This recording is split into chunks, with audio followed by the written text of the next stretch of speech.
Assalamualaikum warahmatullahi wabarakatuh. Bertemu lagi dengan saya Herman Zambek. Kali ini saya akan membahas tentang kafir. Banyak orang sekarang orang Islam yang membicarakan tentang kafir dan menuduh kafiran itu kepada orang lain. Baiklah, di sini saya akan lebih menjelaskan tentang arti dan makna kafir itu sendiri. Mungkin banyak orang yang belum tahu apa itu kafir. Kafir itu bahasa Arab yang artinya menutup diri atau menolak. Dari kata kafara, baik itu kekufuran atau apapun di dalam Al-Quran menjelaskan bahwa ia menutup diri. Nah, ada persamaan kata dalam bahasa Inggris yaitu cover. Cover juga berfungsi sebagai penutup. Contohnya buku, ada cover, artinya berarti ada penutup. Ada yang menutup. Nah, kekufuran itu sendiri sebetulnya adalah bukan untuk menuduh orang lain, tapi untuk diri sendiri. Seperti yang sesungguhnya kekufuran itu 3 elemen kekufuran dalam diri, yaitu pikiran, hati, dan nafsu. Inilah bentuk kekufuran yang nyata yang ada di dalam diri kita. Ketiga elemen inilah yang selalu menjadi cover atau menutup.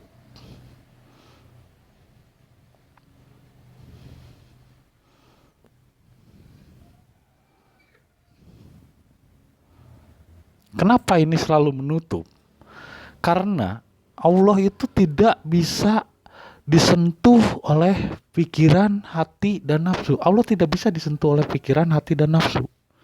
Sehingga dalam ayatnya dijelaskan tapakur fi khalqillah wala tapakaru bidatillah. Jadi jangan berpikir ketika menghadapi dengan Tuhan. Bukan berarti tidak punya pikiran, nggak boleh punya pikiran, tapi pakailah rasa, pakailah essence. Pakai sense, sehingga kita akan memiliki yang namanya esensi diri. Nah, esensi ini adalah rasa. Allah itu tidak jumeneng dalam pikiran, dalam hati, apalagi dalam nafsu, tapi jumeneng dalam rasa yang kita rasakan. Nah, kekufuran ini terjadi disebabkan 3 hal: pikiran, hati, dan nafsu. Ketika pikiran, hati, dan nafsu diserahkan kepada Allah, maka di sanalah ruh akan terisi oleh din, dan disitulah muncul Nur Muhammad, cahaya. Sehingga orang yang tersentuh kekuasaannya, maka dia akan memiliki yang disebut Bismillah.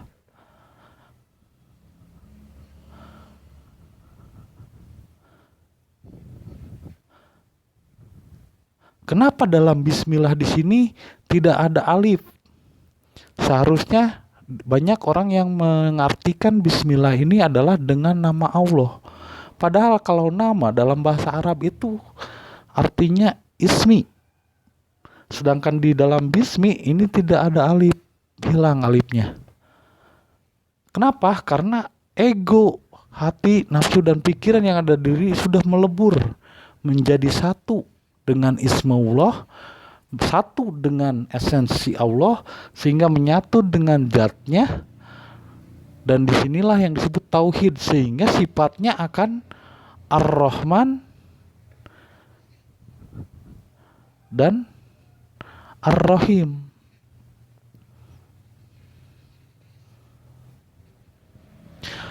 Sifat yang maha kasih dan sayang terhadap sesama. Namun ketika dia tidak memiliki sifat kasih sayang terhadap sesama, sesama di sini bukan hanya se-Islam, sesama di sini bukan hanya seiman, sesama di sini hanya bukan segolongan, tapi sesama manusia, bahkan kepada binatang dan makhluk hidup, bahkan kepada alam dan benda, memiliki kasih sayang, maka artinya dia sudah menyatu Bismillah dengan ismu Allah, sehingga memiliki sifat Ar-Rahman dan Rahim. Artinya dia iman dan dia Islam tersentuh, karena Islamnya di sini maksudnya adalah berserah diri kepada Allah. Din, ruhnya itu sehingga membentuk din, sehingga diserahkan dinnya ini menjadi Islam, karena Islam itu bahasa Arab berserah diri kepada Allah.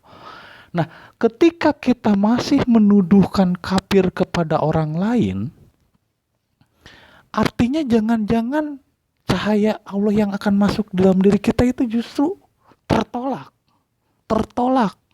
Karena masih ada pikiran kita, nafsu kita, dan hati kita yang masih menuduh kekufuran itu kepada orang lain. Padahal Al-Quran itu jelas bukan untuk orang lain. Bahkan Nabi Muhammad ketika mendapat wahyu, yang pertama disampaikan apa? Iqra, bacalah. Lalu kemudian baca apa? Iqra kitabaka kafa binafsika. Bacalah dirimu sendiri. Cukuplah untuk dirimu sendiri. Artinya membaca Quran, membaca ayat-ayat Allah, membaca kebenaran, membaca alam ini harus diri kita sendiri, bukan untuk orang lain. Ketika kita menuduh kekufuran itu kepada orang lain, jangan-jangan karena diri kita sendiri yang tertutup pikiran, nafsu, dan hati. Munculnya penuduhan kafir, dolim, fasik kepada orang itu karena hati, pikiran, dan nafsu kita yang masih ego merasa paling benar. Padahal kedoliman terbesar di dunia ini adalah kesombongan, merasa benar, merasa seperti Firaun, ana rabbakumul a'la, aku yang paling benar dalam ketuhanan, sehingga menuduh kekufuran itu kepada orang lain. Artinya dirinya sendiri tertolak, artinya diri sendiri menutup diri karena pikirannya. Nah, kalau kita pengen seragam agar orang lain memiliki pemikiran yang sama seperti kita, lalu apa gunanya Allah menciptakan cabai, mentimun, hewan pun, bahkan dalam kelinci pun berbeda-beda jenis dan rasnya. Bahkan ayam pun berbeda-beda jenis dan rasnya. Cabai saja, itu satu jenis cabai itu beda-beda jenis dan rasnya. Nah, kalau seandainya Anda memaksakan orang lain agar memiliki pemikiran yang sama, ideologi yang sama dengan Anda, itu sama dengan memaksakan mentimun untuk tumbuh seperti cabai, atau memaksakan jambu air untuk tumbuh seperti rambutan. Atau sama saja ketika Anda menggunakan seragam SD, lalu bertemu dengan si emang tukang bubur di sekolah, lalu Anda memaksa si emang itu untuk memakai seragam yang sedang Anda pakai. Apa yang akan dilihat orang lain? Itu sama saja Anda menelanjangi diri Anda sendiri. Artinya persamaan idealisme, persamaan ideologi itu hanyalah keinginan manusia.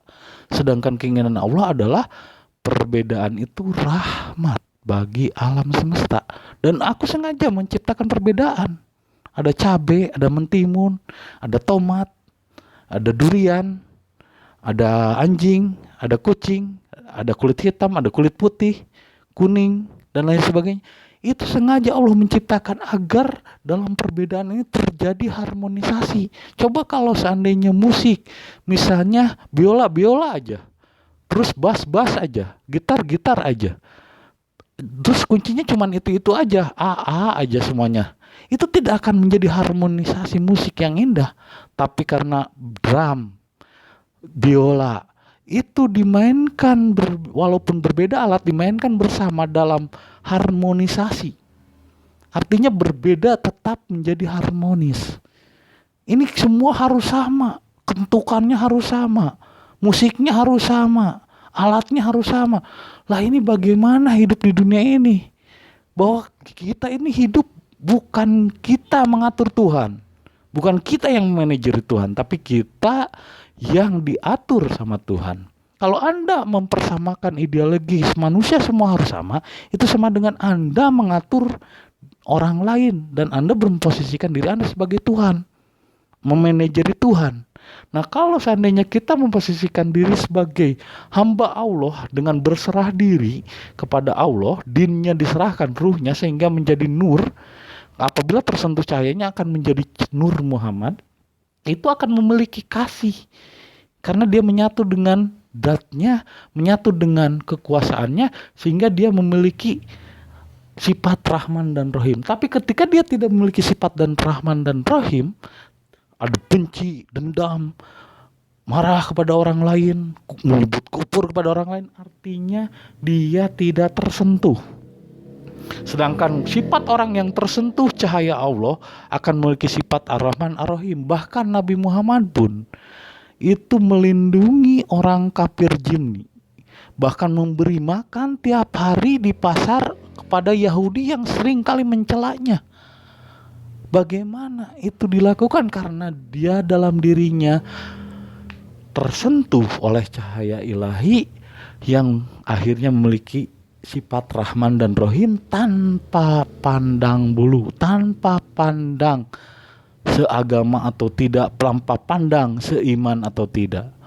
Itu disebabkan karena din atau jiwa yang ada di dalam dirinya diislamkan kepada Allah. Jadi Islam itu hanya kepada Allah. Jangan Islam kepada agama, jangan Islam kepada ulama atau ahli kitab. Bahkan Rasul pun melarang dirinya dikultuskan. La tatahiduni wal malaikatu. Jangan kau kultuskan aku, kata Nabi Muhammad. Jangan kau kultuskan malaikat. Ini ketika ada ahli kitab yang menyuruh mengkultuskannya, itu sudah jauh. Bahkan dalam ayat Quran dijelaskan, lam yakunil ladina kafaru min ahlil kitab.